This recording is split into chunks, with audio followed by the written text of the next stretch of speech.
The rear axle in the old wooden ox cart had only one job to do. In this type of vehicle, the power was supplied from an outside force. The cart was either pulled or pushed, while the axle was stationary and had nothing to do but support the load. With the coming of the automobile, it became necessary to transmit the power of the engine to the rear wheels. So room was made for a shaft to transmit this power. Next, room had to be made so that the differential, ring gears, and pinions could be inserted. Of course, when this was done, a strong connection had to be made to join the two tubes together.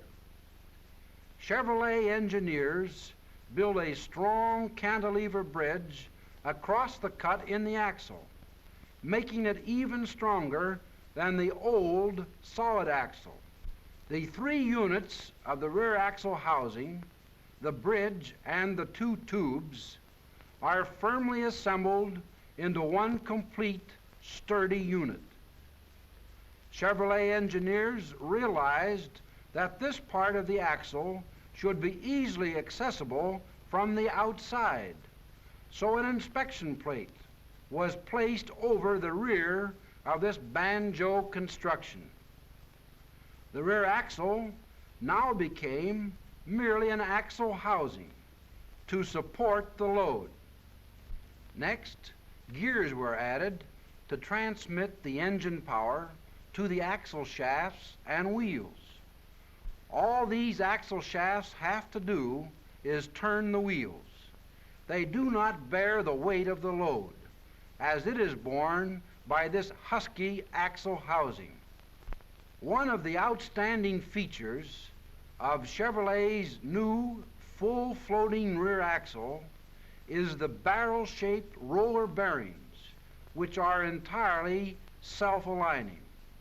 Because of the barrel shape of these rollers, they form only a small area of contact with the races under normal load conditions, reducing friction to a minimum and keeping the rollers in exact alignment. As the load is increased, each roller spreads into the bearing race, providing support along the width of the bearing. When the load is decreased, again the area of contact is decreased, so that the capacity of the bearing is always in proportion to the load. This feature prevents the races from becoming grooved, as is common in straight roller bearings, and the bearing life is therefore greatly increased. In order to show you the action of these bearings, this drawing has been greatly exaggerated. Another important advantage of Chevrolet's full floating rear axle is the 4-pinion differential mounting. This means that any load is spread over 4 teeth instead of only 2, and ensures less strain on all parts and longer axle life.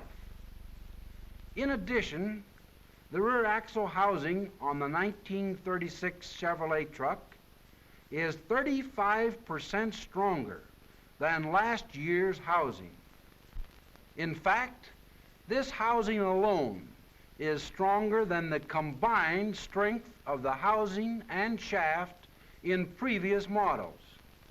This new, heavier, and huskier rear axle housing with inspection plate, together with the new exclusive self-aligning bearings, combine to make this full floating rear axle the finest axle ever built into a truck. With this construction, axle shaft breakage is extremely remote. But should it ever happen, the Chevrolet full floating rear axle permits easy removal and replacement of either axle shafts without taking off the wheel or removing the load. The design of the axle with the smaller banjo center gives it much greater road clearance, which is another advantage that helps to make this new axle the outstanding development in the 1936 Chevrolet truck.